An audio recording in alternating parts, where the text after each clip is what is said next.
NFR podcast. I mentioned in a tweet once that, 2020 was full of big surprises. And I was really hoping to hear from a lot of the big dogs like, J. Cole, Kendrick, Joey, but we unfortunately didn't get them. And a big reason of that is, and we've mentioned this many times on the podcast, is obviously coronavirus. People weren't able to do proper rollouts. Artists weren't able to properly push their music. But on the other note, this was the year for the underground. And this was the year where a lot of underground artists proved their worth. Their fan bases got super pleased. And, just looking at the list in front of me, man, we have so much value in this list. So on that note, guys, before we actually start the episode, hit the subscribe, hit the notification tab. We're connecting the world to hip hop. We're going to be going through our top 10 albums of 2020. It's been a ride, Lou. Explain us the episode and introduce our guest, bud. Yeah, so of course, we're a hip hop platform, so the majority of the albums on this list are hip hop albums, but, we did choose a couple of albums from other genres just because, why not? It's been an awesome year for music, and we decided to kind of loop everything together with the main focus still being hip hop. We're really pleased to have Mariano on the show today. You guys might know him from his Twitter page. Mariano, welcome, bro, and introduce yourself. Hey, what's up, guys? I'm here, Mariano, at the Rap Agenda on Twitter, and it's a pleasure to talk with you guys today about the top 10 albums of the year. Yeah, and our list is super diverse, bro, because when you sent me your albums, we actually had so many projects in common with each other that we deserve, that we said, okay, this has to be on here.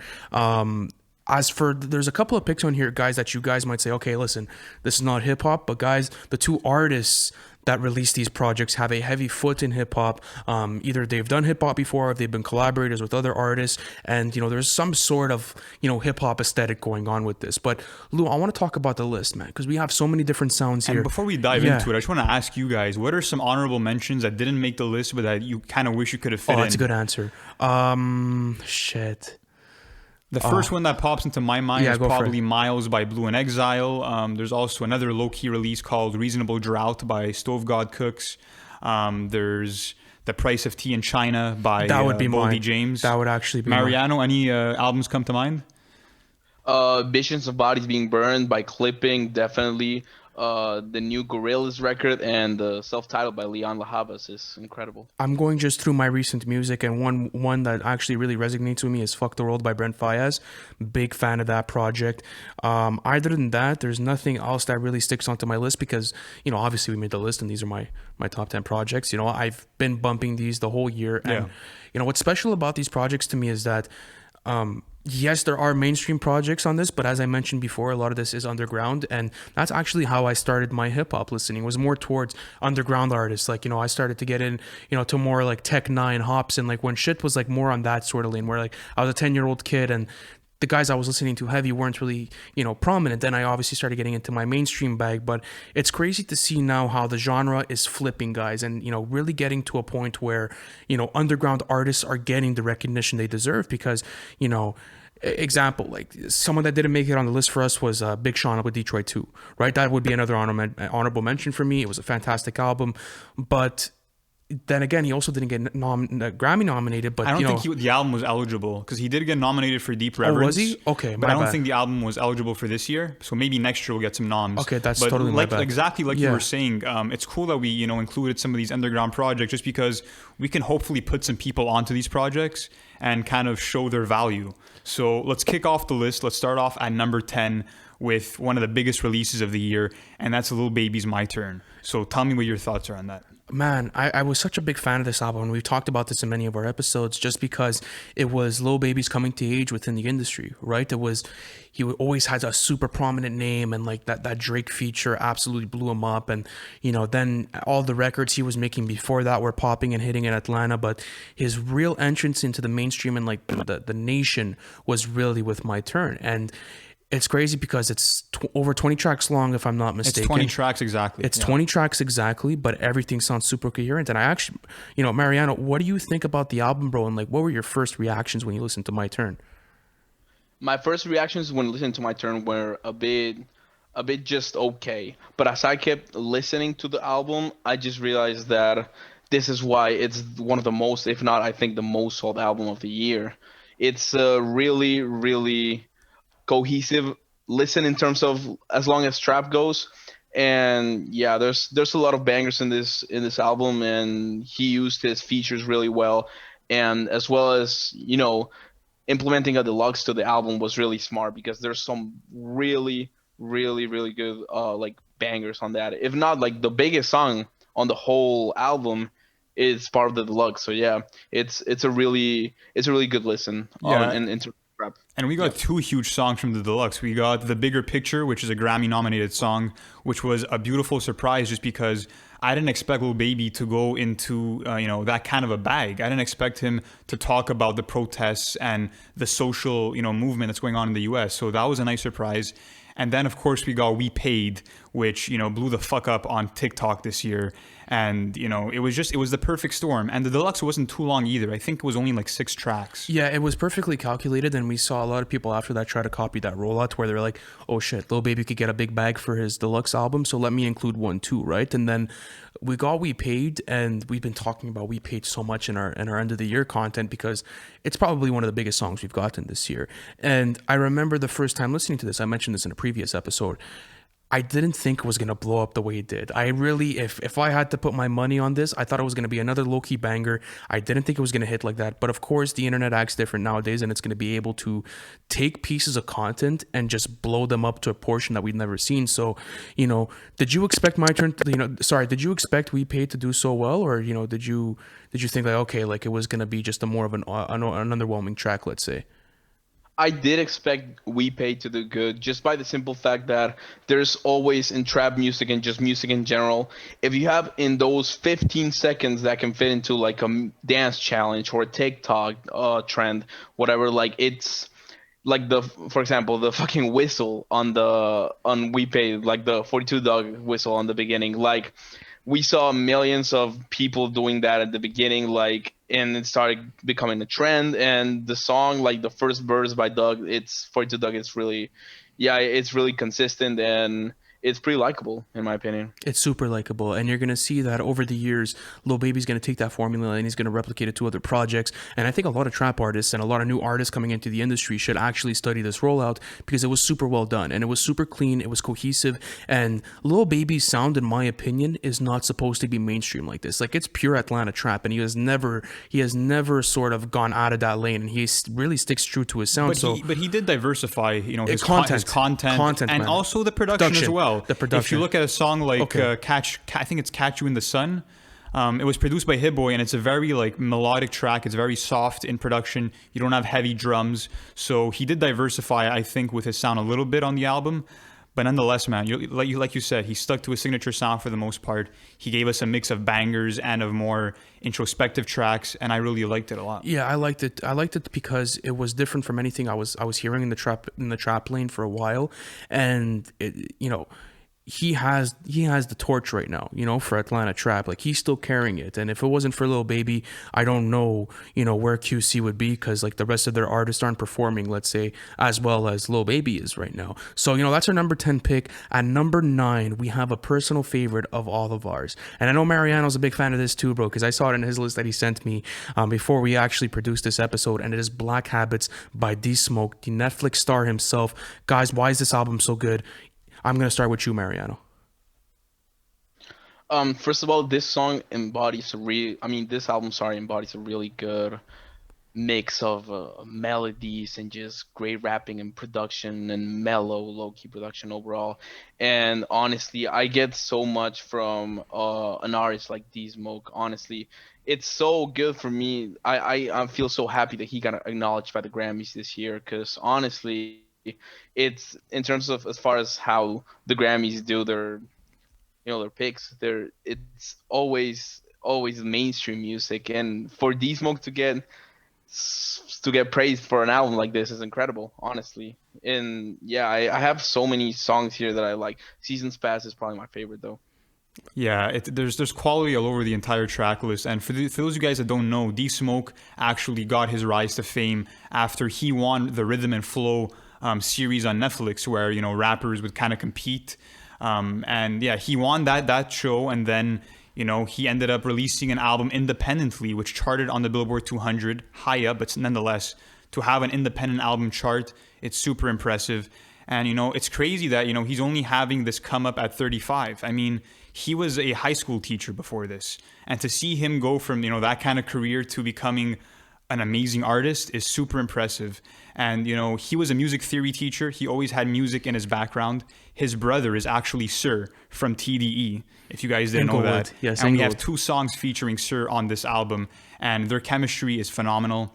And I also love the thematic elements of the album too.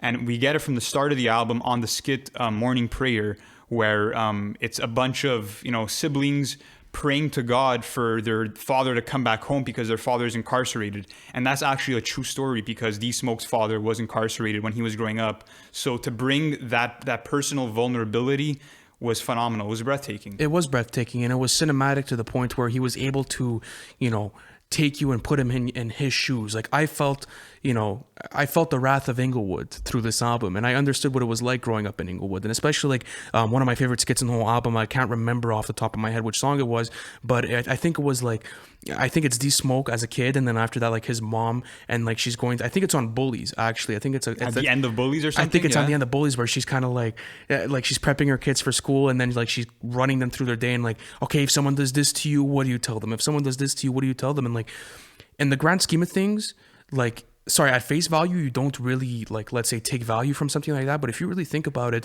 it kind of puts you in a perspective of okay, I know the artist that much more now because I know how he came up. I know what kind of values and morals he has in his music. And another thing I like about this album is that I get I get a hint of Hispanic culture in this, especially when he raps in Spanish, which is crazy. The Spanish culture is integrated in here.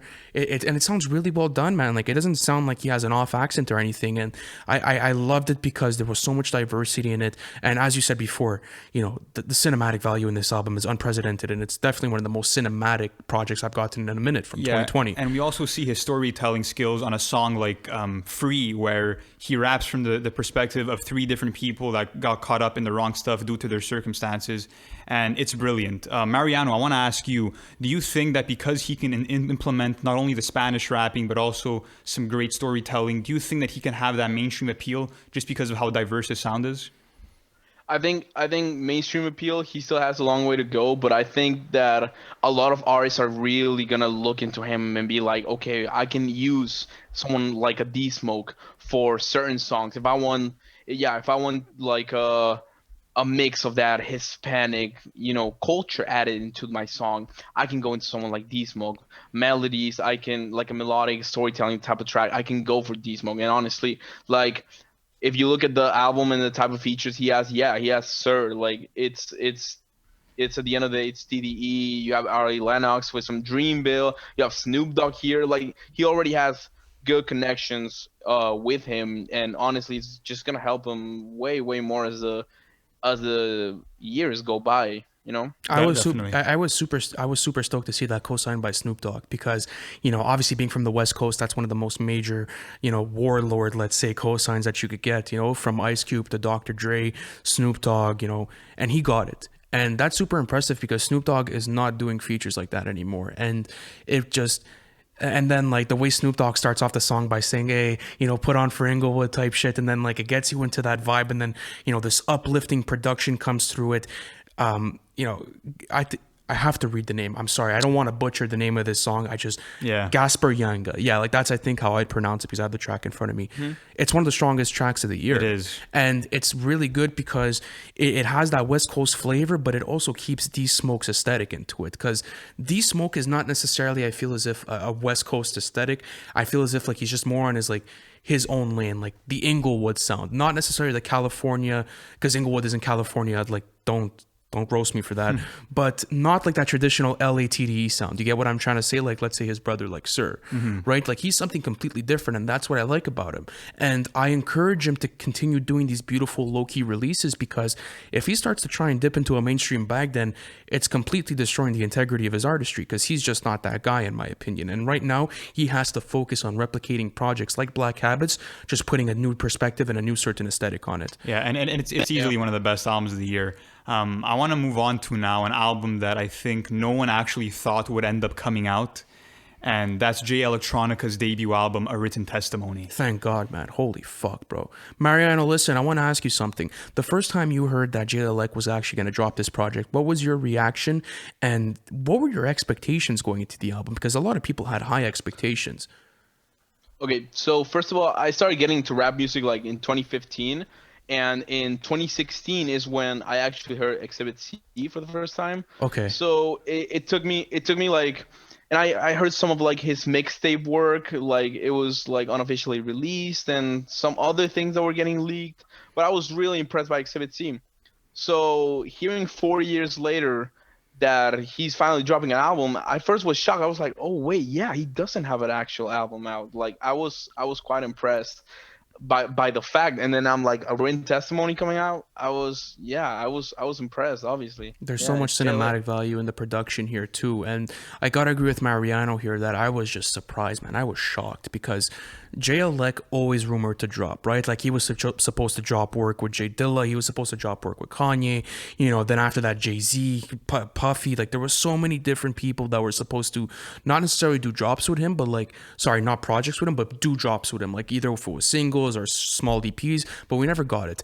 And one of the biggest things about Jay Electronica is that, you know, he is so respected because he does stuff on his own terms and he knows how gifted he is and he knows how good he is at his artistry. So The thing is that I feel like he became kind of the boy who cried wolf. You know, he kept saying, I'm going to drop an album, I'm going to drop an album. He kept teasing the fans.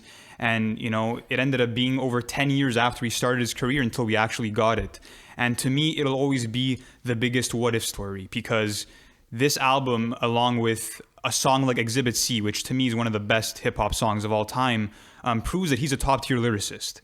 So it's a big what if story just because he could have had one of the best careers in hip hop history, but we'll never know now. But I want to ask you something. Does a written testimony get the sort of cadence or the sort of like halo, if I could put it like that, around it if he doesn't drop for 10 years? Not necessarily, just because, you know, it was a short project. We had Shiny Suit Theory, which was actually already released way back when. And also the factor that Jay-Z was on almost every track, it didn't feel like a Jay Electronica debut album just because he had Jay-Z helping him out. Yeah, but I feel as if he needed that because we had spoken about this in a previous episode where I had mentioned that if it wasn't not for Jay-Z, what type of project would a Jay Elec release? Because Jay Elec did not test the waters with releases for 10 years, right? So how was he going to know what to release and what type of aesthetic to go after? So if Jay-Z's not on that project, Mariano, how do you think the outcome would have been? I think obviously the mainstream appeal would have been lower. Honestly, I don't think the Grammys would have acknowledged like the album, for example.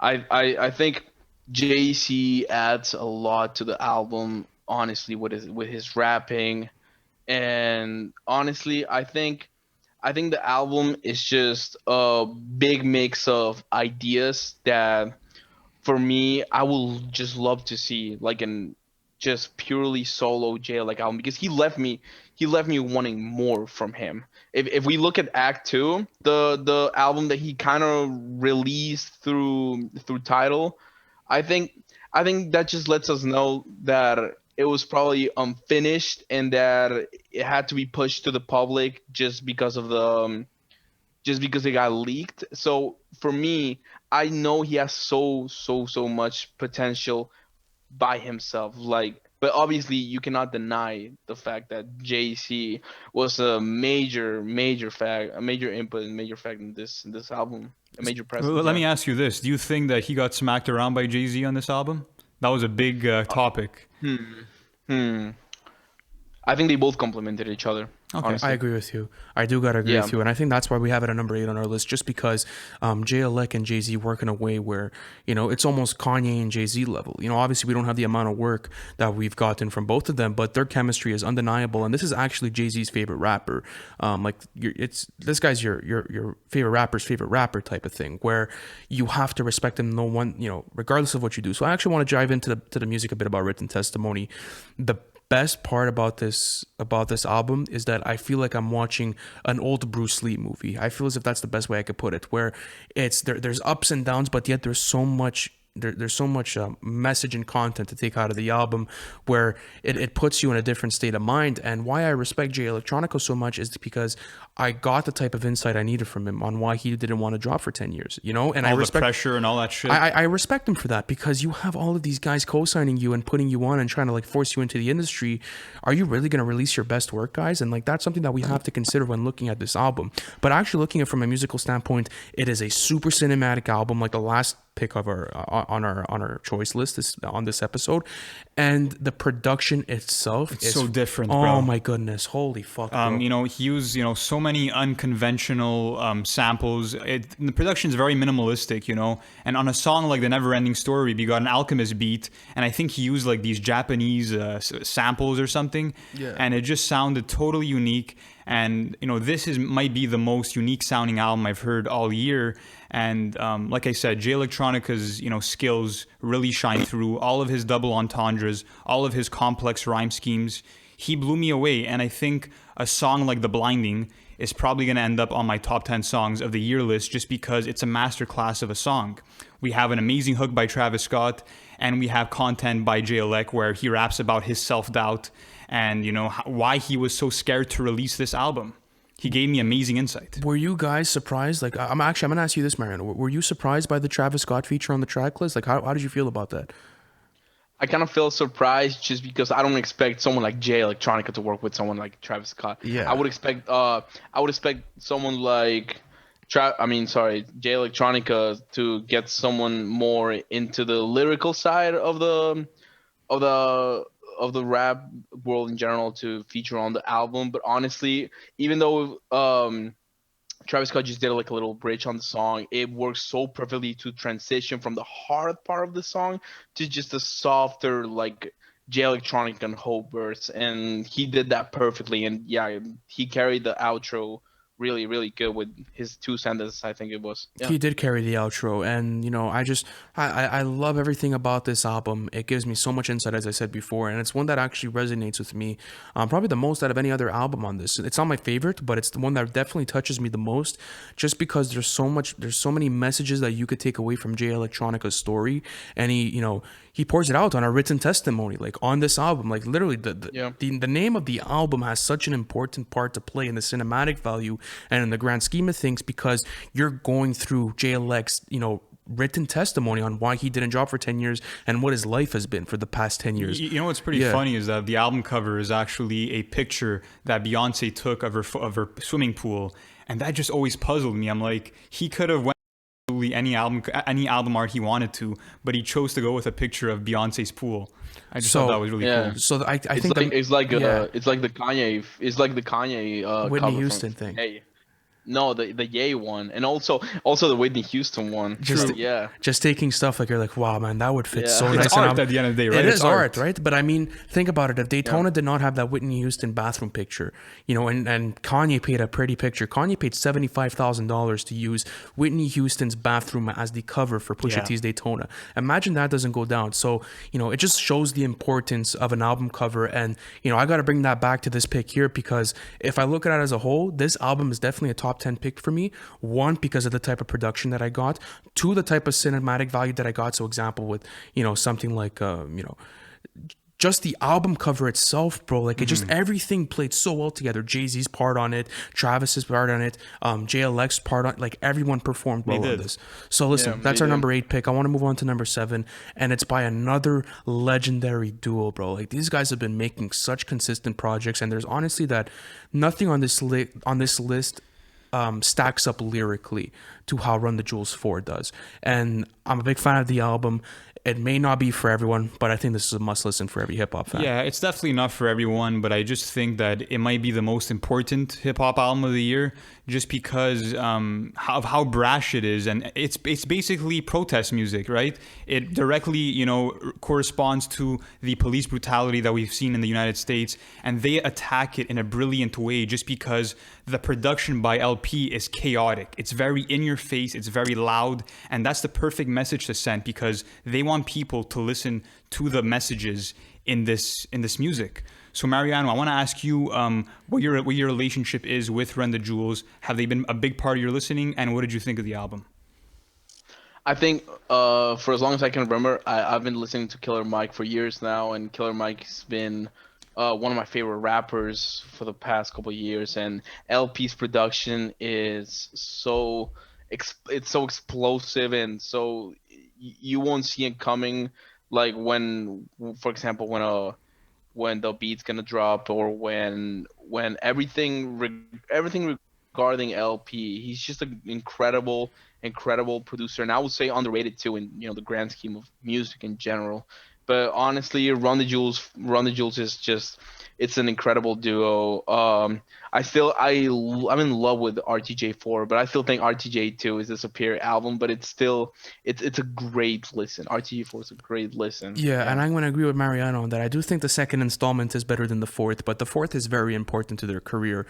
Just because if there was a time to drop an album, it's now. And it was through the climate because RTJ4 was not supposed to be released when it was released, if I'm not mistaken. They released it a bit before just because they felt as if, hey, listen, guys, we got to release this because we have to have people. The people need the music now. The people need the music, and if we were to starve people, would it have hit home as hard? Would people have listened to it the way that they are now? And that's what's beautiful about it is that they took the risk and they released it in such a chaotic time. Because I remember when the protests had just started, when this whole narrative had just started, shit was hectic, man. Shit was super chaotic. A lot of people were not in their element, and by any means, this is not a good time to drop an album for anyone. And what I respect about them is that they took the risk and they were able to deliver on something because they respected their fan base. And another thing I love is Killer Mike is an awesome dude, and he's someone that I appreciate more as a person than a rapper because I've gone into his interviews, I've seen the public speaking sessions that he's done, and the public statement that he made for those riots in Atlanta was super powerful. More of a perspective where he's trying to better his community, he's trying to install these ideologies that will advance them in 20 plus years from now, but that maybe they can't see now because of their current climate and their situation and their housings and in their communities. And that's why I love them so much, is because they're a community-based platform. It's not They don't something. care about sales. Oh, they don't give No. a fuck, dude, and they should never give a fuck because they do what they do and they do it the best. It's all about the art of the music, and I think that you have to appreciate the metaphors and the concepts behind the songs. If you look at a song like Walking in the Snow, Killer Mike raps about how the media tries to desensitize people to these movements, like the Black Lives Matter movement. And apart from that, on a song like Just, which features Pharrell, the hook is, look at all these slave masters posing on your dollar. And it plays with that concept of how we're always kind of worshiping the idea of money and how we're kind of still slaves to the slave masters because we're working hard to get this money. It's just the concepts are amazing, and they're maybe the most creative duo in hip hop right now. Do you agree with Yeah, that? I would say they're definitely the most. I mean, yeah, it's definitely top three most creative duos. Of course, it's their music is definitely groundbreaking and It's timeless. yeah. What's your guys' favorite song of the album? Walking in the Snow for me. I'm a Walking in the Snow fan as well. When I heard that, like I almost like it hits home, bro, because you think about it from such a deep perspective where, let's say you're in a smoking session and, like I'll be smoking and after my session, I'll throw on my playlist and whatever it is. And, I'll get to Walking in the Snow and it gets your mind racing about certain types of things. And then you start listening to the types of ideologies that they're presenting and you're like, wow, this actually means something to me. So complex. And And it's this one giant cake, bro, that you just have to keep cutting at you, bro, and like you'll never really be done or feel satisfied with it. And that's what I love about it. and what's your favorite song on the album? It's probably between Ooh La La and Holy Cow, Fuck. And also Fantastic. Also Walking in the Snow would definitely land in my top three. Yeah. Yeah, all fantastic tracks. And guys, if you guys do go through the track list, the production might throw you off a bit just because it's completely unorthodox. But please give this album a try. There is so much great lyricism to it.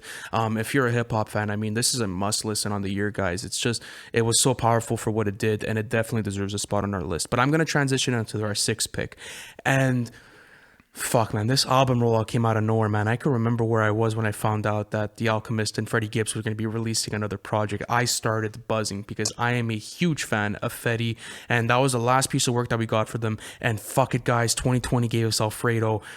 Lou, introduce me into the album, bro, and tell me why you like it so much. I couldn't believe it, man. When I heard that they were dropping again, especially that Freddie Gibbs was coming off of having the best album of the year, in my opinion, in 2019 with Bandana, I was fucking pumped for this. Just because every time Freddie Gibbs locks in with one producer, he knows what he's doing. He's able to have these beats cater to his sound, and he'll just go off lyrically, man. And that's exactly what he did here. I loved all the collaborations from Benny the Butcher to Tyler the Creator. Everything was perfect, and it didn't overstay its welcome. The track list was smooth, and I'm able to constantly revisit it, and it's phenomenal. It's one of the best albums of the year. Yeah, for sure. And I think, for example, someone like The Alchemist and someone, for example, like Madlib, these are two producers, like one of the best of all time, and at least for me. And honestly, having such a great chemistry with Freddie, for example, in this case, Alchemist, just lets me know someone like a Freddie Gibbs, it can easily adapt to producers. And why am I saying Madlib? Yeah, because he's done it with Madlib twice, and now with Alchemist, I mean with Alchemist twice again. And honestly, he has such an incredible connection with the both of them. And with Alchemist beats in this album, if you look at a song like Something to Rap About, it's so soothing, and it's such a beautiful aesthetic throughout the whole song. And then you go to a track like Baby Shit, and Baby Shit's probably Oh, the that's my hardest favorite. song of That's my favorite track on the yeah. whole album, bro. It's It's fantastic. it's probably my favorite one to bump in the car. That song's amazing. Yeah, it's a really really great song, and honestly, it just shows you the how versatile the Alchemist is. And honestly, Freddie Gibbs just knows how to rap his ass off, even if it's on a calm, low key beat, or if the fucking beat is hard as fuck. He's so talented, bro. It's something completely different that I think we've gotten all year. And Freddie always knows how to reinvent himself with it, with collaborating with the same people. And that's what's brilliant about it. Because let's say we go back to the Madlib installments, with we look at Pinata and Bandana. Same producer, same rapper, two completely different albums. Now we look at Fetty, we look at Alfredo, same producer, same rapper, two completely different albums. These guys are always trying to push the boundaries in their artistry, and that's what I respect about it so much. While we're on this topic, I want you guys to both rank those four albums. So we have that's a good one. We have Fetty. Yeah, he's gonna pop in here. We have Alfredo. We have Pinata and Bandana. Mariano, I'm starting with you. Rank those albums right now. Oh shit! Here we go, ladies and gentlemen. Get ready. I think, right? I think for me, I put Fetty in the bottom, which is an incredible album. I have it as an 8 out of 10 for me. It's Currency and Freddie do the absolute thing on that album. Amazing chemistry. Fantastic. It's a great listen. Yeah, amazing chemistry between the both of them, and between them two and the producer. Like Alchemist did his thing as well. And which one would I put above it? I think I will put. Oh yeah, this is a tough one, bro. Come on now. Yeah, come on now. You're on ice, bro. You're on ice, family. You got to get this one right, Mariano. I'm put Bandana, and I'm put Bandana, and I'm gonna say That's Bandana. cold. As I'm saying this, Bandana was my favorite rap album last year. It wasn't my favorite in general. Oh, hold on. But it was my favorite rap album. I love rapping. I love the instrumentals. Madlib.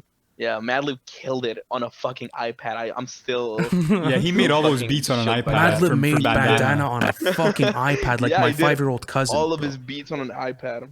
Yeah, it's insane to me, bro. It's such a great album. You had so many highs on that album. It's incredible.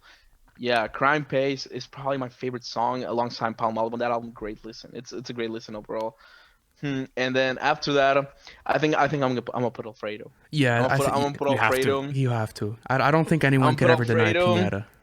Yeah, I'm gonna put Alfredo. And okay, before we keep talking about Alfredo, I'm gonna just say Pinata is probably my favorite Freddie album. Not my favorite Madlib album, but it's definitely my favorite Freddie album. It's an incredible listen. Honestly, the chemistry they both show on that, and the versatility on the instrumentals, and how easy, and I'm gonna keep saying this because it's such a great trait from Freddie Gibbs, how easy it is for him to adapt to any sort of instrumental. It's actually insane. It's crazy. I love Yeah, I Crazy. love the Danny Brown feature on that album. It's incredible as well. I know some people feel a little shaky on that feature, but for me, it's just it's another proof of why Danny Brown is also one of the greatest. Oh man, everyone's shaky about everything, bro. If it doesn't sound to their ear or their taste, everyone starts calling it garbage. But Yeah. hey, Do listen, you, we're you, not. do you Oh have the same yeah. order as Mariano? I have almost the same order as him. The only thing is that I'm gonna do Fetty, Alfredo, then I'm gonna put Bandana, then I'm gonna do Pinata. I'm just That's my order as well. yeah, Yeah. I'm such a big fan of Madlib and Freddie working together, and they've never missed. I don't I don't think Currency and the Alchemist have missed. It's just like I find when Freddie and Madlib go into an album, it's just a tad more focused. It's a tad more calculated, and Madlib's beats better suit Freddie's aesthetic. Not So by much there, not but by much, but it's still an But argument to think make. about Though. it this way too: is that Yeah. I mean, Madlib and Freddie are kind of a match made in heaven, just because think about how selective Madlib is with the amount of artists and rappers he makes albums with. Like Alchemist kind of offers his beats to a lot of artists, but Madlib's very selective about that. And we see it in the quality of the music. But just to wrap this up, I think that Freddie Gibbs did a phenomenal job on this album. Every performance was amazing, and when he locks into a flow, there's no getting him out of it, man. He stays committed to it, and his delivery as well is similar to Tupac in my opinion. Yeah. He's the one rapper who's only ever had kind of a similar delivery to Tupac, so I have to respect him on that front. Yeah, and he's able to bring in any sort of flow and incorporate it. I want to shout out a couple of tracks on this album though, because it's obviously it's in our top 10 piece. It's on the list. I want to shout out Frank Lucas. I want to shout out Baby Shit. Babies and Fools with Conway the Machine. Conway had a fantastic Best feature on the album. Oh my goodness, Scotty Beam with Rick Ross. That was super smooth. I absolutely love it. And then obviously God is Perfect 1980. Like the whole track list, bro, is just there, bro. It's just there. It's with you. You know what I'm trying to say? Like you could put Yeah, every song on yeah. this in your playlist and you'll just be fucking bumping it the whole year. Yeah, and like I said, probably it's so incredible for me how the Alchemist can, for example, make a transition from a hard hitting song like Frank Lucas and then smoothly transition into something to rap about. Like that's insane to me. And having Benny the Butcher hard ass feature, Oh, Frank by the way, Lucas was hard ass nuts. feature. Frank Lucas Yeah, was that nuts. And also, that feature was great. also the way the album was opened with that electric guitar on 1985, I was mind blown. I'm playing it in my ear right now. It's ringing my eardrums as we speak. But guys, listen, It's great. well, I think this whole episode has been dedicated to Alfredo. But listen, we got to continue on with the list. It's been a fucking ride. Alfredo was fantastic. And honestly, guys, if you're watching this and you're cheesed at the picks, please don't be cheesed. We could take any one of these albums and put them at number one, number two. I wouldn't say any of them, but Not- a lot of them. A lot of them. Yeah, you could find value. You could find crazy value in any one of True, these but I albums. wouldn't put My Turn at number one, for example. No, okay, no. Like Oh, that's, nah. no, that's not going down. But you get what I'm trying to say. I But feel listen, you. guys, let's move on to number 5. And number 5 is a special pick for me because if you would have told me in 2018 that Logic would have a comeback, I would have told you you're out of your mind. Like, there's absolutely no way I thought Logic was going to have the comeback that he had in 2020, and he delivered with no pressure. The second installment to the Pressure series, he dropped Under Pressure back in 2014, and this was just like, wow. I listened to it, and I almost had tears of joy because I was a Logic fan. Especially like in his The early years of his career? and the Young Sinatra series and the installments, and then after that, Under Pressure, The Incredible True Story, all prominent albums in my listening.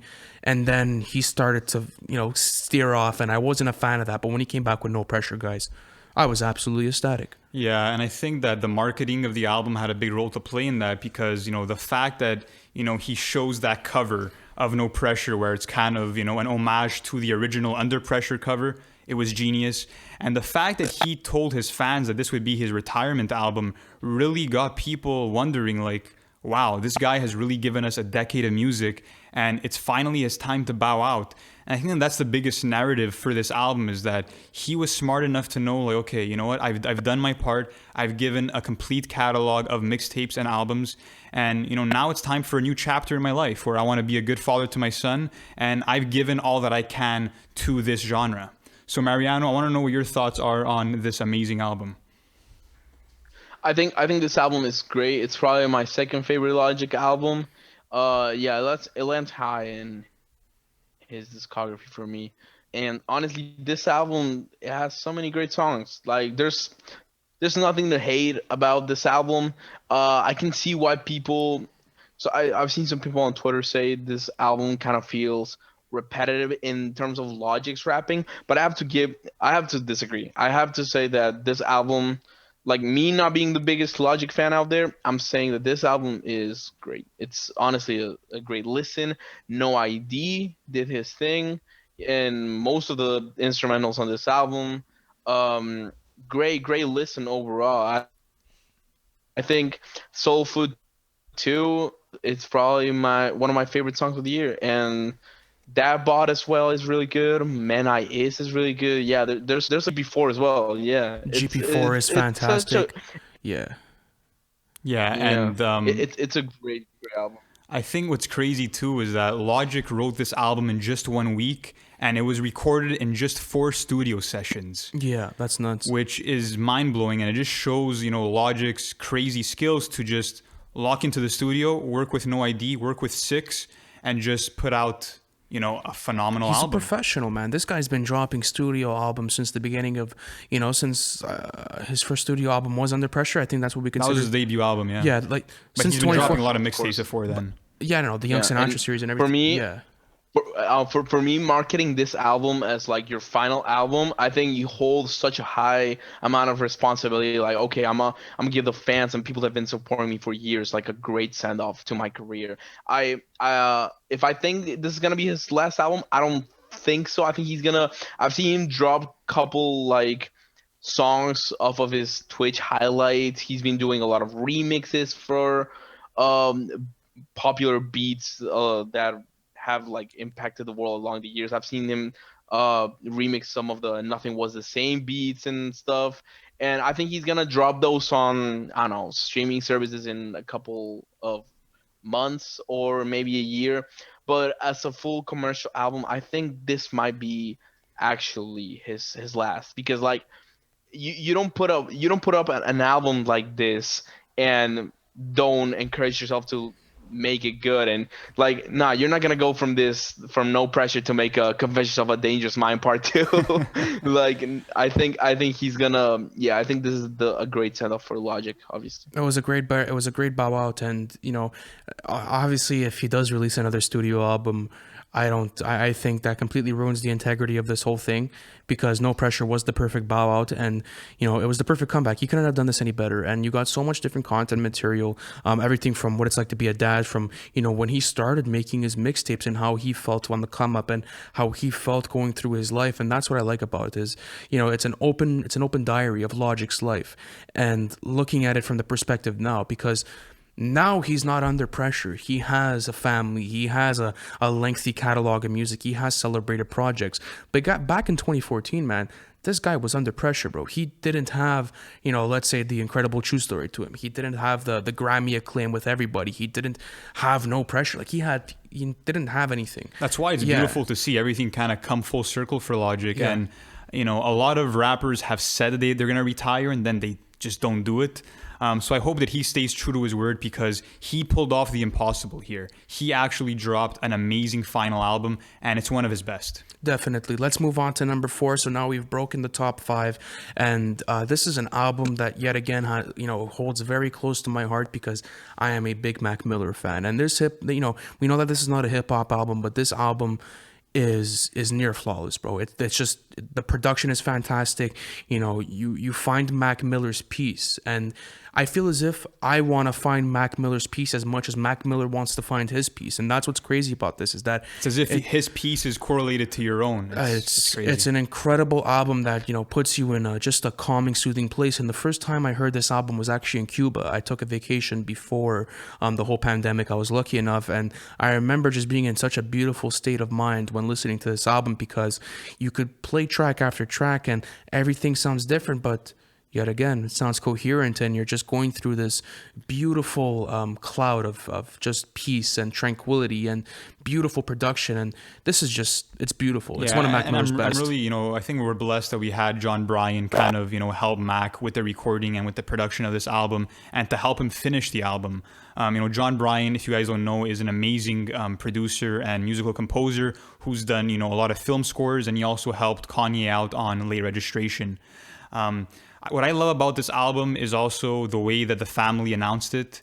you can tell that, it wasn't a cash grab. They sent out a letter a week before it was released, and they just said, like, Mac wanted you guys to have this music. Like, this was supposed to be the follow-up to Swimming, and this is the piece of music that he wanted you guys to have, so we're giving it to you.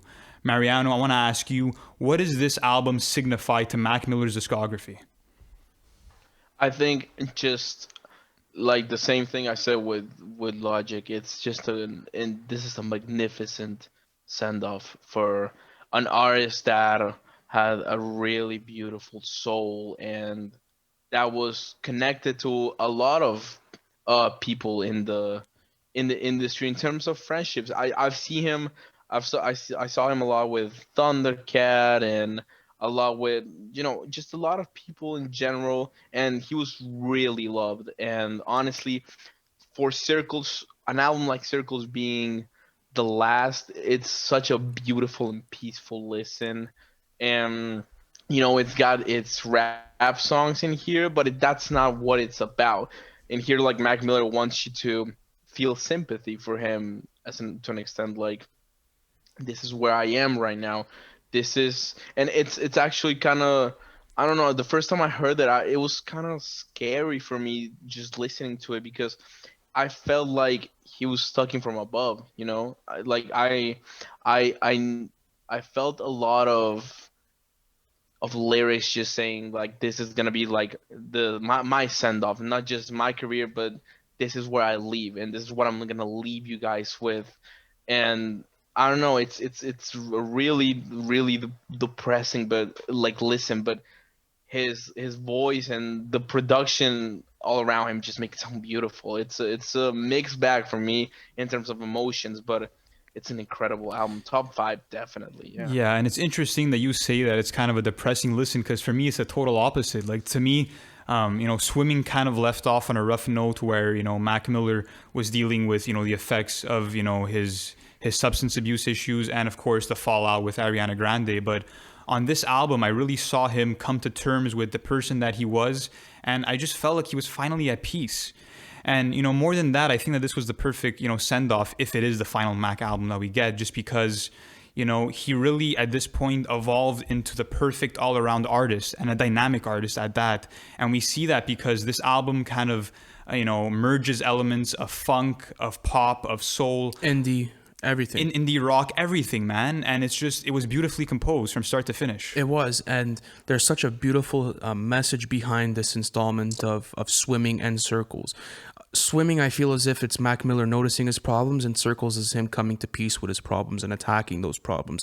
And there's a lot of talk about self acceptance and understanding that self doubt will continuously be an ongoing theme within your life, and the way to get over that is by accepting it and understanding that life is flawed. And if you do, if it will continuously leave you trying to grasp for air if you do not understand how to swim and if you do not keep swimming. And I just everything from the videos too, like the videos are beautiful as well. Just the looping clips of the animations and everything, they were beautiful visuals. And I remember the first time I heard this album, I cried. I definitely cried, and I cried the first time I actually did the album review for it with you. We did a tribute back in January, and I think it's one of our most listened to episodes. A lot of people tuned in for that, and it was just wow. It was beautiful. It was beautiful. It was heavenly, man. That's what it was. Exactly. It was I want to that end movie. off this conversation just by asking you guys which song touched you the most on an emotional aspect. I'm gonna go with you. I'm gonna have to let you go because I gotta go through this track list real quick. I gotta give you guys a good answer, and I'll give you my reason why. But Mariano, go for it, bro. Give me your answer, bud. I think Good News, man. Honestly, it was the single, it was the leading song from the album. But honestly, that song, like they did such a I'm still amazed about how great his family and the people working with him prior to the album and after. I mean, prior to his passing. I'm sorry, that's what I meant. I just think that they did such a beautiful and incredible job with putting this together. And honestly, like in terms like what you guys were saying, like the releases and like how they scheduled everything and how they were gonna notice Max fans about everything. I think just putting Good News out was beautiful for me, and putting that music video and the aesthetic that the video carried, it was completely beautiful for me. And honestly, Yeah, that song had me emotional for like 2 or 3 days. It's such an incredible It was listen. beautiful, and I knew that that was the perfect song to choose to start off the album with because it set the tone for the rest of the project. Like you know what to expect from Yeah. it. You necessarily didn't know what you were gonna get after Swimming, or if you were gonna get anything at all. But once you heard Good News, you understood what type of vibe that the album was gonna be, and you knew that you weren't necessarily gonna get rapping. And I always compare Mac Miller's evolution to something that's never been seen before. Because if you look at how he started in frat rap with kids, and then he ended off his career with Swimming and Circles, which was, completely different from anything we've seen any hip hop artist do before. If I have to go, Yeah. listen, if I have to go with my favorite song on this album, or the one that touches me the most, it's That's on Me. That was gonna be my answer as well, Yeah, actually. That's literally my favorite. Good News is the one that put me the most emotional, but That's on Me is my favorite one. That Yeah. hook is so infectious, and it's I just nuts. keep playing it over in my head. I'll tell you why it's so nice, Yeah. bro. A big message through Mac Miller's music that's resonated with me and that I've taken into my life is to accept your imperfections, and that life will throw you those 2% curveballs, and that you have to be able to absorb them and just continue walking without it, because at the end of the day, life's a big fat, and no matter what it is, you have to continuously going through it. And that's what That's on Me is. It's like it's fully accepting all of his problems. It's like putting all of his weight on his shoulders. And once you're able to take full responsibility for all of your problems, that is when you will truly be able to strive and be in peace with yourself. And that's what that song taught me, man. And It's absolutely it's in my beautiful. rotation. Yeah. Yeah. It's So beautiful. And I just want to compliment like a little bit about my comment prior to like saying why this was a kind of sad listen to me. I The reason why I think it was like the reason why it was sad for me was because this album, like for me, like you guys were saying, it's like okay, I'm finally at peace now. But that statement also comes with like I'm finally at peace now. So I've done everything and I've accomplished everything that I ever wanted. I'm finally happy, and now it's my time to go. That's how I perceive it, and that's what like makes me sad about wow, he really knew that okay, he was finally calm with himself, but it was time to leave, but I'm also happy for him that he was finally happy his send off. Honestly, it's the way him and his producers embodied that into a 12 songs was magnificent. Beautiful. And But this is a beautiful album to start our year off with, just because it gives you everything that you want in this project. And I'm so happy that it got released. But we got to go into our top three now. Is your audio good, by the way? Are you hearing anything in your headphones? yeah, I'm hearing something, but it should be fine. It should be good. Yeah. Okay, so let's go on to our top three. Our top three is super stacked, and there's albums here that okay. I'll explain you the three albums, guys. Two of them are low key underground, one of them being more than other, and then the second one is probably the biggest release this year by any other artist. It had a bunch of commercial success. I think only a couple of other albums did better than Yeah. what we have at number two. But let's start at number three. It's As God Intended by Noir. We spoke about this artist in our top 10 emerging artists of 2020 with We Love Rap. Lou, I know you're a huge fan of this album, so give us a little introduction to it and tell us why it's in our top three list. Yeah, so to me, this was the biggest surprise of the year just because, I didn't know who Noir was until the release of As God Intended, which is kind of a collab tape with legendary producer Apollo Brown. And I was blown away just because no album in a very long time brought me back to the golden era of hip hop like Noir's As God Intended. And her storytelling, her lyricism, and just kind of the motivation that she brings you with every track, and the fact that she's pushing for female empowerment and for black empowerment and all of these super important messages. It touched me on a personal level, and it opened me up to a type of experience that I have no knowledge of. So I love seeing these new stories that I can't really relate to, but that is being showcased in such a immaculate way. And the storytelling, like I said, the imagery, everything is amazing, and I was blown away. Her lyricism is top tier level, and she's going to continue to do her thing. And I mentioned this in the previous episode, that one person I have to compare it to is Rhapsody. And I hope she does have a celebrated discography such as Rhapsody, because, you know, these types of artists don't come out every so often. And it's very uncommon to see a female rapper dip into a lyrical lane like this and to be able to roll with the big dogs, just because I don't think the hip hop genre is used to it yet. But I think it's something that we have to get used to, because we understand the type of value that we could get now from that type of genre. Like, I mean, look at Rhapsody and Noir. Like, if they're such important figures within our hip hop community, and if it's not for them, then we don't get a lot of great material. And this is the type of stuff that I got as God intended. You know, it was a completely different listen than anything I got in 2020. That's why I think it deserves a spot on my list as well. And as you said before, it put me onto a different experience with powerful messages.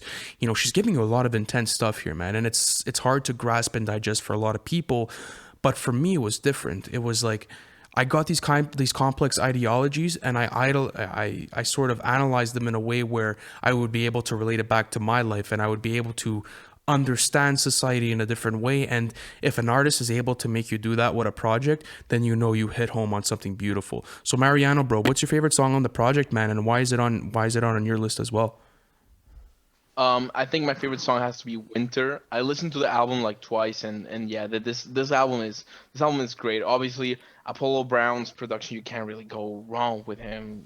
Like Apollo's production is great. But yeah, Chez Noir, her rapping is honestly incredible, and you literally took the words out of my mouth. It literally reminds me a lot of Rhapsody. It reminds me a lot of her. But yeah, Winter is probably my favorite song. And also Hustle Don't Give. Yeah, that Black Thought feature is you're never gonna miss On with the Hustle Black Don't Thought Give, feature. man. What a Man, song. what a song, bro. Beautiful. And the type of lyricism that you're getting out of a track like that is fucking crazy, man. Like they should automatically up the price of streaming services just for having that song on their catalog. Like that's I'm fucking exaggerating. Like don't quote me on that, but it was like that's how it felt for me. It was like, fuck, man. Like someone's actually putting this type of effort and value into a project, and I'm getting it first listen and first hand. I would say that my favorite song is probably 12 Hours, where it's a complete storytelling track. And not only that, but we're getting Chez Noir tell us a story about her suspecting her boyfriend cheating on her. And then the song ends by her actually killing her boyfriend because she thought that he was cheating on her when in reality he wasn't. I'm not explaining it properly because it's a very complex song, but the way that she takes you through this story in a first-person perspective, it's absolutely crazy, and it just goes to show that she's one of the best storytellers in hip-hop right now.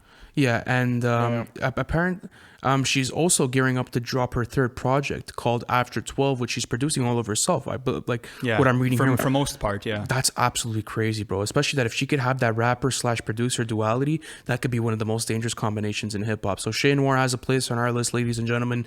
Let's get on to our second nomination. This one has a lot of controversy around it, especially in 2020, bro. And the Grammys need to fucking chill, because if they continue doing this, I don't think there's going to be many people listening to them, because After Hours needed to be on the Grammy noms. Something had to happen. If that whole conspiracy theory is actually true of choosing, okay, what are you doing, Pepsi time halftime at the Super Bowl, or do you want your Grammy noms? What the fuck's wrong with you? Like what? Like I don't even understand how that could even be a situation, especially when The Weeknd poured such a heavy rollout and so much effort into a project. Fuck the Grammys. Fuck them. That was that. Yeah. That's all I have to say is fuck the Grammys, man. Yeah. Like ever since they can. Ever since the heist, Hey, they can go, bro. Ever since the heist won over Good Kid, Mad City, all of their credibility got flushed down the fucking toilet. It was over then. It was done. Nah. And putting fucking Tyler in rap last year. Horrible. Jesus Christ. That. Yeah. They can. The whole council, the whole like deciding. Yeah, organizations. Yeah, they can go fuck themselves. Honestly, like, dude, that was nuts. That was nuts. There is so many fuck ups with that organization, and I don't even know why people even like even consider them credible at any point anymore, because they've just gotten it wrong so many times. And then when they get something wrong, they'll reinvite that same artist back to the Grammys and use their platform. And then here, I'll give you fucking 7 Grammys like they did with Kendrick. Like when T-Pab went to the Grammys, he left with like a whole suitcase. But why didn't he do that with GKMC? Yeah. And then you're there like, oh, these guys are fucking rats, and they're using it as their marketing platform. Yeah, That's why I don't like the them. whole controversy with them. The whole controversy with them, I see them as it's all business at the end of the day. You know, like I was okay with the fact that they were making him choose between the Super Bowl halftime show or the Grammys. To some extent, I understand. You know, because I understand because it's like 1 week apart from each other. So obviously, like making the Grammys performance will make it forgettable in days, in like 2 days, because people were like, okay, good, he gave us like 2 good songs in that performance, even 1 maybe. All right, let's now focus on the Super Bowl, and the Super Bowl is like 6 songs and just a whole show, incredible show. So I kind of understand why they were making him choose, but what I don't agree with is like making him invalid in terms of nominations. It's like, okay, you're not performing with us, but why are they taking his nominations? Yeah, they took his It's not like nomination. it's like he don't deserves them. And they like, punished and I him. saw some of the picks there. Yeah, I saw some of the picks there. Like, for fuck's sake, you put Yummy by Justin Bieber instead of Blinding Lights. Like, what the fuck are we doing? You know, it's so It was horrible. dumb for me. It was I think horrible. this is probably going to be looked on as, you know, the biggest snub in Grammys history for After Hours not being there for Album of the Year. And it's just, like you said, Blinding Lights as well, that you can argue that's the biggest song of the year, and it did not receive... I think it's the biggest. Yeah, and it did not receive a single fucking nomination. And it was like you were saying at the beginning that, you know, The Weeknd put so much effort into having the perfect rollout, having the perfect visuals, having the most grand album he can, and he gets no love from the Grammys? Yeah, Yeah, but like, but that he was didn't like, he didn't wear his whole suit for a whole year just to not get nominated. Bro, man's- All the way up to What? Halloween, bro. bro, man's had a Oh, broken yeah. nose and a black eye for a year for a rollout, bro, For a and then he year. got snubbed. But hey, it is what it is. Let's dive into the actual album, guys. So this is actually one of the biggest R&B albums of all time. The first week streaming numbers on After Hours is 220 million first week streams. It's the highest of any R&B album of all time. Wild. That's fucking wild. And you know what? It's deserved because he has worked so hard in his career. Everything from House of Balloons all the way to now. I mean, this guy has low-key never missed, and The Weeknd makes incredible quality content, and that's what you're getting with After Hours. It's cinematic value at its finest. It's production and calculation at its finest. It's the After Hours coming in with his beautiful vocals and making you think, how could a guy actually do this with his singing range? And it doesn't even make sense. Then his writing and his oh my goodness, it puts you in a different world, bro. It does, and you know, like you said, the aesthetic's phenomenal. You know, his vocals are beautiful, and I love kind of the eerie and dark, you know, aspect that he chose to go with for this album. I like that, you know, it's a very, you know, pop new wave album, and also all of the retro sounds. My favorite song is probably "In Your Eyes," where we have kind of these 80s synthesizers and a phenomenal hook. And one big narrative for this album is that, you know, The Weeknd is perfectly on pitch for every single fucking song. Like you can never feel like he's off tone. Like his vocals are always perfectly clear cut. And I was never disappointed with a single song on this album. I wasn't either, and the track list is super coherent, and you know, you understand what The Weeknd is giving you time and time after again. Like, you know, it's going to be quality when you're diving into that track list, and that's why is that the track list is almost near perfect for me, guys. Mariano, if you had to go through the album, do you think is there a skip on After Hours, or do you think it's just a perfect playthrough? I don't think there's a single skip. Honestly, I can say that I have obviously like my least favorite songs from the album, but they're still playable. There's still songs you can vibe to. There's still songs you can even dance to. Like I don't have a single problem with this album. It's incredible, back and forth. Between Faith and Escape from LA being my 2 favorite songs on the album, and I'll put Scared to Live in my top 3 as well. Fire. Escape from LA is a fantastic pick. It's a low-key pick off the album. Scared to Live, then Escape from LA, and I think Faith is probably my favorite. but you cannot deny the greatness of the single. Oh no, wait, no, wait a second. Escape from LA, Faith, and After Hours, the title track. I think I will put Scared to Live to the side. I think After Hours is definitely one of Abel's best songs ever. Like, it's so cinematic, and the whole atmosphere of that song is magic. And honestly, Blinding Lights and Heartless are incredible singles. Yeah, One being I was pop, gonna one talk being about like kind Heartless. of rap. Yeah, I was gonna talk incredible about song. Heartless. That's probably my favorite track, and I remember because this was actually one of the singles that were actually used in the rollout. Yeah. It was actually used before the album was done, and I remember listening to Heartless, and I'm like, "Fuck, man! If he's going like this album's gonna be Metro booming on the beats, bro. it's gonna be absolutely ridiculous. It doesn't even make sense how good this is." And Metro and The Weeknd always go so well together. And Metro low-key goes good with anyone. Like he could cater to anyone's aesthetic. Like I'm kind of capping by saying that, but by saying that it was a product of The Weeknd and Metro being good collaborators all the time. But Apart from Nav. okay, we got some. That was. I don't know if I could disagree with you there. Well, I think we have to have a completely different Nav episode just for everything that we have to talk about Nav. And I'm a fan. I'm a fan of He his has his episode. moments. Nav has his moments. I'm a fan of Nav, low key. But whatever. We're not talking about Nav. We're talking about The Weeknd. He's fantastic. His artistry always comes first, and not only that, but he's able to put this commercial appeal on that artistry and spread it to millions of people. Like if you have to do pop music or R&B music, this is the way you should be doing it. You shouldn't be doing it, let's say, like Justin Bieber's rollouts. Like that really was not my thing this year. Like, and I could compare it to both of them, bro. They're both megastars. They're both Canadian. Justin Bieber wanted to be nominated for an R&B nom, and everyone was kind of like, "What the fuck, dude? Like, you have no place being there," type shit. But The Weeknd is he's fantastic, bro, and he just knows how to do everything right. So guys, we're going on to our first pick. We're at the end of our list. I hope you guys have enjoyed the episode so far. Hit the subscribe button if you guys have not already.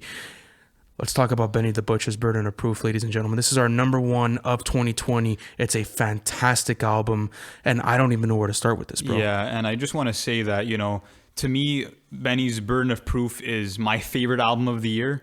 I don't think it's the best rap album of the year. I think that might go to Chez Noir's As God Intended, or maybe Run the Jewels' RTJ4.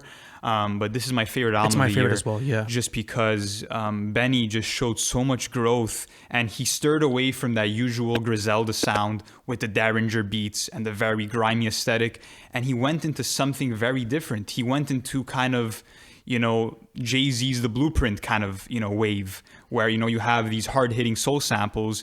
And, Hit Boy, of course, executive produced this album, and he really surprised me just because it's not your usual type of Hit Boy production either.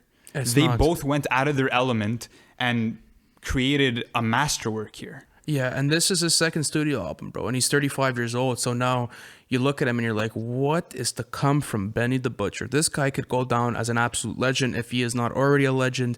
He's a Buffalo legend, and I love him because he's able to take you back to an aesthetic but make it sound modern and fresh and unique like it's never done before. And I like how selfless he is with this album because he's very honest about himself. He talks about things like, money. How is money going to change me? I'm just the same person as I was before, just 10 times grander because I was able to get my bag and get my family out of the streets type shit. And then talking about giving blocks to your shooters. And then, taught like, songs like War Paint where it's like a complete victory lap for all three members of the Griselda team. And then it's everything I wanted from a Coke/luxury rap album. And this is what I mean about underground releases. If the underground keeps performing like this, they will take the mainstream because the mainstream can't respond right now. Kendrick, Joey, like these guys are not dropping albums as good as like Benny the Butcher right now. I'm sorry. It's been like 3 years we haven't gotten them. And listen, I'm a huge Kendrick Lamar fan. Like he's my favorite artist, but there's no one doing it like Benny the Butcher right now. And people would have said, yes, you could have gotten a Conway feature on this instead of this, or you could have maybe put a West Side Gun album over this, but nothing even comes close to me. This is beautiful. This is luxury rap at its finest. Mariano, bro, I want to ask you, what's your top 3 tracks on this album, bro? And like, what was your first reaction when listening to this? Okay, so first of all, I want to address like what you said, about the nobody putting out like Benny right now. I have to agree with you. Like Benny is on a whole whole other level. Like Tana Talk 3 is all damn near perfect for me. It's such a great album. And yeah, if I was to give you my top three, um, probably Timeless. Timeless is probably one of my favorite songs. I think it was one of the singles, with Weezy and Big Sean. I love one. I love what's it called? One Way Flight. Yeah, One Way Flight with Freddie. I love that song. And Trade It All. Trade It All is definitely my favorite. Yeah, Trade It All is my favorite song on the album just because of, Benny's introspection and just how honest and vulnerable he is on that song. And, the main theme of the song is how he'd give up all of his money, all of his fame, everything he's worked for just to get back his family and his friends that he's lost to the streets. And, I've never seen him get that emotional and that vulnerable on a track. And, he also talks about, losing his brother on the song, Thank God I Made It, where he said that, he sees his brother in his nephew's eyes. And he has to stare away. Those kind of lyrics really impact me and touch me in a way that, no one else's bars are really doing for me in 2020. And we also see how he feels about his career on songs like Legend, where he talks about being, a seventh round pick and a sleeper pick, but ends up becoming a legend type shit. And that's the perfect narrative for Benny the Butcher. Is yes, he was a late bloomer, but this guy has consistently put out quality projects, and this was the perfect project to put out in 2020. My favorite song on this album probably has to be Famous. I feel as if I'm taken back to I feel like I'm watching Goodfellas. I feel as if that's the way I could put it. I feel like I'm watching Goodfellas, and that's what I like about Benny the Butcher, is that he puts you in that cinematic experience. And I feel like I'm watching a Martin Scorsese movie from the 90s, and that's what's crazy about it, is that it puts you in that emotion. It puts you in that cinematic value where you're picturing everything in your head and you're picturing the frames rolling out. And Trade It All, of course, is definitely another one of my top three. I have to go Burden of Proof, the self-titled track as well. It was a perfect Amazing intro. I thought the production was gonna go a certain way for the first 10 seconds or so of listening to it, then boom, it drops, bro, and it's just Benny in his bag and shit. I love the Rick Ross feature on Where Would I Go. It's just two bosses coming together. I think they're actually doing a music video for it. Oh, really? Benny posted fire. Benny posted a picture on his Twitter earlier this week, and I was super hyped to see that. I'm happy that his career is coming full circle, because he absolutely deserves it, bro. You know what's crazy is that in 2017, Eminem signed West Side Gun and Conway the Machine to Shady Records, but he chose not to sign Benny the Butcher. And I find that that's completely ridiculous, just because Benny has, proved his skills for, half a decade now in the rap game. And he has the best catalog out of any other Griselda member. I think it's undebatable. It is undebatable. What do you think about that, Mariano? I think if you're going to count, is Boldy James Griselda? Yeah, he is. Right? Yeah, he is. I think Boldy James has the better album between all of them, but I think that Benny is the more consistent rapper out of all of them. Yeah. Yeah, he's definitely the most skilled, and he's able to carry on this legacy of New York hip-hop aesthetic and bring it into a modern twist, and I'm so excited to see where he goes. I also want to shout out Warpaint, because, it's my favorite Griselda song. As if I had to choose Conway, West Side, and Benny to get on the same track, and I had to choose the type of aesthetic and the style of rapping I was getting and who did what on the song, then I would get Warpaint. And not only that, but they're all in their bag, and it's just it's so surreal. It's not it's real. What you're hearing is real, bro. And that's what's crazy, is you're going through the songs and you're just like, wow, this is anecdote after anecdote after anecdote, and it just does not stop. And this album, it's going to hold a very large place in my listening for the next decade, and maybe for the rest of my life. I don't know, man. I don't know what type of music Very possible, man. I don't know what type of music I'm going to be listening to in 30 years. I love, how Benny showed his fans and also his critics that he can do a lot more than just street talk. He can show his vulnerable side. He can show the man behind the artist. And I just think that it's a flawless album. It is a flawless album, and I don't think there's a single skip on it. Mariano, if you did have to skip a song, what would it be? Or would it just be completely skipless for you? I don't think I would skip a song. Trying to think. No, there's no skips. I don't think there's any skips. No, there's no skips. Yeah, no skips. I'm literally trying to think. I just can't skip a song. Yeah. It's a really good one. I'd say Sly Green is probably my least favorite. I love it. I love Sly Green. Sly Green's fantastic. Sly Green's great, bro. It's probably my least favorite, but it's definitely not a skip. Like the album is damn near flawless for me. Fantastic album. So, ladies and gentlemen, that is our top 10 albums of And let 2020. us know in the comments below, what are your top 10 albums of the year? Do we have any of the same in common? Let us know. We're really interested in finding that out. Absolutely. And we are going to leave the floor to no other than Mariano himself. Dude, tell us what you do and tell us what type of content you're on in your page. All right, so if you guys don't know me already, I make rap content on my Twitter. It's at the Rap Agenda, and yeah, you can easily find me that way. I post a lot of music opinions for myself. I post a lot of memes. I post a lot of shit posting about rap as well.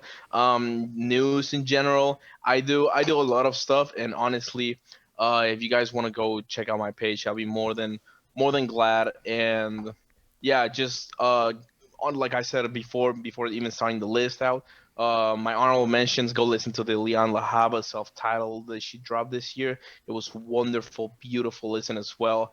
And Visions of Bodies Being Burned by Clipping. If you're into experimental music, definitely go check that out. It's a great experimental hip hop album. Dabby Diggs is one of my favorite rappers right now, and yeah, those two albums are beautiful in their own kind of ways. So definitely check them out. And I just want to say thank you to you both guys. It was wonderful being here and discuss these great 10 albums. And I hope we do this again. Honestly, I Well, had a great it's time. definitely not the last time we're going to be doing this. I can guarantee you Such that. a great conversation, man. So Absolutely. free flowing. And I Yeah. just think we have a great chemistry together, man. It was Absolutely. awesome. It was great doing Yeah, this thank you so episode. much. Dude, listen, we love doing this kind of end of the year content because it allows us to see the type of progression that we got in music throughout the year. And it allows us to put sort of a bookmark in our chapter of listening and seeing, like, okay, what did we get from this chapter and what are we going to go in with the next chapter? So it's been great celebrating with you, Mariano. Guys, as Lucas said, hit that subscribe button, hit the notification tab. Shit, I'm already stumbling. We're connecting the world to hip hop. We do all kinds of crazy content.